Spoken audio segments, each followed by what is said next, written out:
At base sa aking sariling pagsusuri, marami pa ang nais pumasok sa Islam. Opo, marami pa ang nais pumasok sa Islam. Ngunit mayroon lamang silang gustong linawin.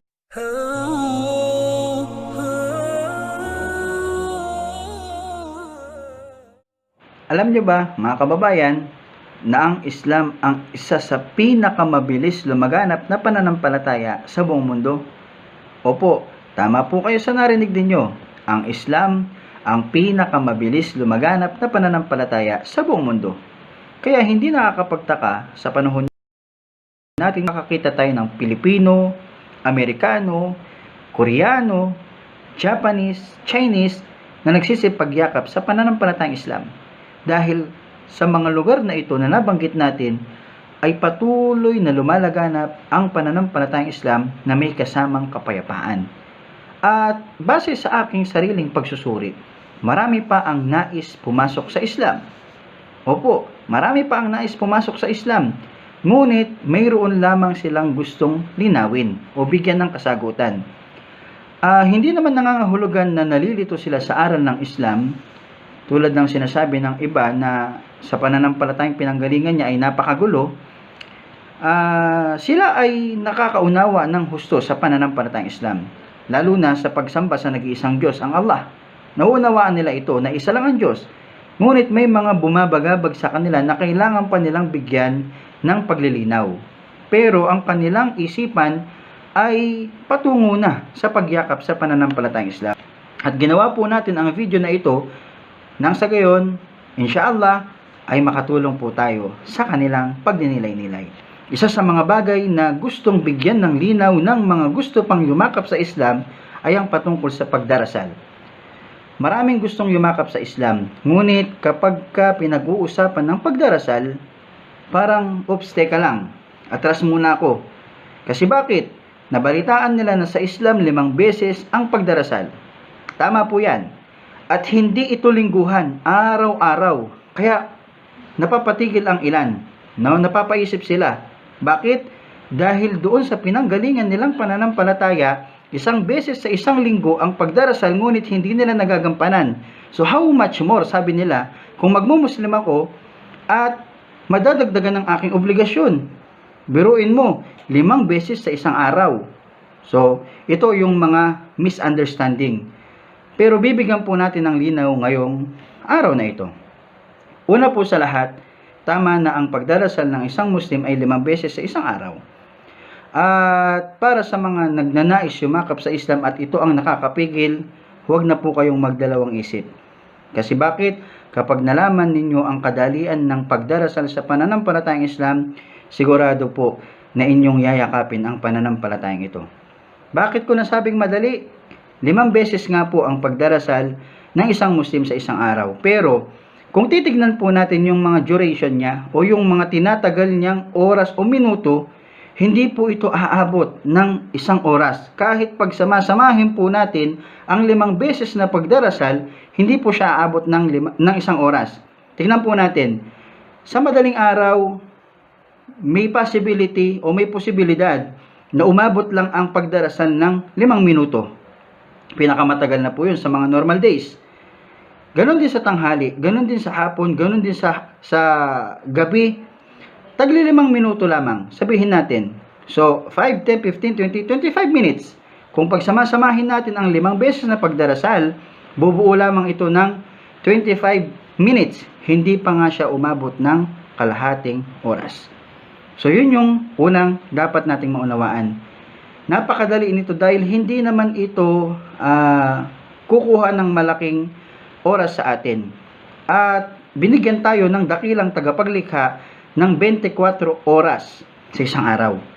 So kung maglalaan lamang tayo sa kanya ng sabihin na natin kalahating oras sa 1 araw na pagdarasal, ito ay hindi malaking kawalan sa atin.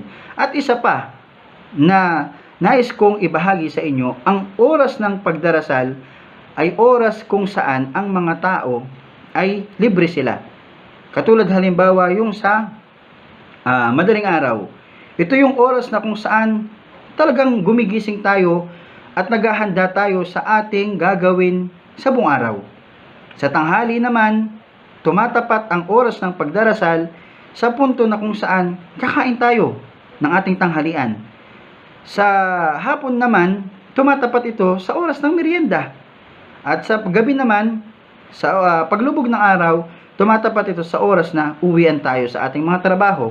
At yung gabi, tumatapat ito sa oras na wala na tayong gagawin kung hindi matulog na lamang. So kung susumahin po natin, kung pag-iisipan nating mabuti, hindi ito makakasagabal sa ating pang-araw-araw na gawain. Maliban na lamang na mayroon kang ibang gawain na talagang dikdikan ang iyong mga ginagawa. So siguro dito sa pagkakataong ito ay tinatamaan ng mga oras ng pagdarasal, pero ang Islam po ay napaka-flexible. Napaka-flexible ng pananampalatayang Islam, at tatalakayin natin sa mga susunod na ating video kung gaano ka-flexible ang pananampalatayang Islam. Pero sasabihin ko sa iyo, kabayan, kung nagdadalawang isip ka pa sa pagpasok sa Islam dahil dito sa usaping pagdarasal, pasukin mo ang Islam at makikita mo kung gaano kadali ang pagdarasal sa pananampalataya. Ikalawa, mga kapatid, na iniisip ng mga tao, kaya minsan napapatigil sila, although nakikita nila ang kagandahan ng Islam, lalo na tulad ng sinabi natin, pagsamba sa nag-iisang Diyos, naniniwala sila sa bagay na yon, at sa mga katangian ng nag-iisang Diyos, ng Allah, ay wala nang problema sa kanila. Pero minsan napapaisip sila, kasi ang mga sinasabi ng tao na baka daw siya ay mapabilang sa terorista. Nung ako ay nasa gitnang silangan, makwento ko lang po mga kababayan, marami akong naririnig na sinasabi ng mga kapwa Pilipino natin na wag daw silang makinig sa Islam, lalo na nasa Saudi Arabia, wag daw makinig sa Islam dahil nagpaparami lang daw ng miyembro para gawing terorista. Una po sa lahat, mga kababayan, ang salitang terrorism o terorista sa aming pananampalataya ay walang lugar. Walang lugar, opo, mga kapatid, mga kababayan, ang salitang terorismo, terorista, terrorism ay walang lugar sa aming pananampalataya. Ito ay hindi binibigyan ng lugar sa aming pananampalataya. Kung babalikan natin ang mga history, no, ng paglaganap ng Islam dito sa Pilipinas, kung babalikan lamang natin ito, ang Islam po ay hindi lumaganap sa pamamagitan ng dahas. Alam po natin yan, lalo na ng mga taong nag-aaral ng history. Dito sa Pilipinas, hindi lumaganap ang Islam sa pamamagitan ng dahas, kung hindi sa kapayapaan at sa pagiging makatotoo ng mga taong nagpalaganap nito. Pero yung sinasabi nilang kapag nag-Muslim ka, magiging terorista ka, una po sa sarili ko, pasisinungalingan ko ang bagay na yon dahil ako po ay tinatawag na balik Islam. Dati po akong hindi Muslim at ngayon ay isa na akong Muslim pero hindi ako naging terorista. Sa pananampalatayang Islam, inuutusan kami watawasaw bil haq, watawasaw bis sabar. Kami ay magtulungan sa katotohanan at magtulungan sa pagtitimpi. At sinabi pa ng Allah na kung sino man ang magligtas ng isang buhay na hindi dapat humantong sa kamatayan ay para siyang nagligtas ng sambayanan. At sino man ang pumatay ng isang buhay na hindi dapat mapaslang ay para siyang pumatay ng buong sambayanan. Ganito katindi, mga kapatid, mga kababayan, ang patungkol sa salitang terorismo. No? Kaya sa pananampalatayang Islam, pasisinungalingan po natin yung sinasabi ng iba na mapapabilang ka daw sa mga terorista. Hindi po totoo yun. Mga kapatid, mga kababayan, isa lamang po itong propaganda para hindi makita ng tao ang pananampalatayang Islam. Pero sa katotohanan po, hindi po totoo na ang isang tao na gustong yumakap sa Islam ay mapapabilang sa mga terorista. Ikatlo, gusto na nilang mag-Muslim pero iniisip nila ang kanilang pamilya. Tama po yan. Marami tayong nababalitaan na naisa nilang yakapin ng Islam pero ang iniisip nila ay yung kanilang pamilya. Na kesyo magagalit daw ang kanilang pamilya dahil sagradong Katoliko ito, no? at sa kanilang pamilya ay walang ibang relihiyon. So kapag nag-Muslim siya, malamang magalit ang kanyang pamilya. Sa katotohanan po, marami ang dumaranas ng ganitong suliranin. Naisa nilang mag-Muslim, gusto nilang yakapin ang Islam, pero napipigilan sila dahil sa ganitong bagay.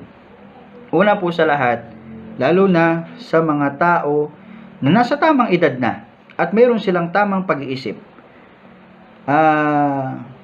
Nakakapagtaka na mayroon pang nasa tamang pag-iisip na may pamilya na sila at lahat-lahat, pero kontrolado pa rin sila ng mga magulang nila o ng mga kamag-anak nila sa desisyon nila, especially sa relihiyon. No, pero kung titignan natin, kung ibang pananampalataya ang papasukin niya, kahit ubusin niya lahat ng sekta ng Kristyanismo, ayun, nagiging walang problema ito. Pero bakit pagdating sa Islam, nagkakaroon ng problema? Bakit pinipigilan ng mga tao? Dahil nga hindi nila nauunawaan ang kagandahan ng pananampalatayang Islam. So, ang mapapayo lang natin dito sa bagay na ito ay pag-aralan nating mabuti ang Islam at ibahagi natin sa ating pamilya. Dahil kapag naunawaan nila, pare-pareho tayo dati na walang idea o kaalaman sa pananampalatayang Islam. Pare-pareho po tayo, no? Pinagdaanan po natin 'yan.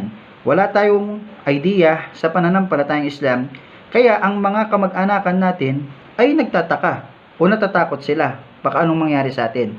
Pero isa lang ang kasagutan diyan, pag-aralan natin ang Islam at ibahagi natin sa pamilya natin, ipakita natin ang katotohanan na aral ng Islam, hindi katulad ng iniisip nila, at sa umpisa lang, hindi nila mauunawaan yun.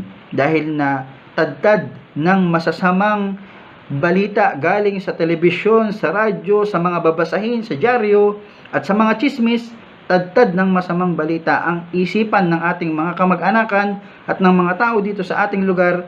Kaya kapag pinag-usapan ang pagpasok sa Islam, pumipigil sila. Pero kung sa atin mismo nila makikita ito, ang aral ng pananampalatayang Islam, ang kagandahan nito, ipapakita natin sa kanila, sa ating pamilya, at ipapamuhay natin ito sa ating pang-araw-araw na pamumuhay dito sa mundo, umpisa lang po na magkakaroon sila ng hinanakit o magkakaroon sila ng pagpigil. Pero habang nakikita nila na nagbabago ka, at nakikita nila ang kagandahan ng Islam sa iyo, ay mawawala ang kanilang pagpigil. Ito lamang po, at sana ay naunawaan natin at nakapagbigay po tayo ng tulong, lalo na sa mga taong gusto na nilang yakapin ang pananampalatayang Islam. Ulitin po natin, napakaraming yumayakap sa pananampalatayang Islam. At isa lamang po ito, yung mga nabanggit natin, sa mga iniisip nila o minsan patigil sila at pinag-iisipan muna nila ng maigi. Pero dahil tinalakay na natin ngayon ito, sana po ay makatulong sa ating lahat. At hanggang dito na lamang po, nawa ay gabayan tayo lagi ng ating tagapaglikha at tayo ay kahabagan niya. Assalamualaikum warahmatullahi wabarakatuh.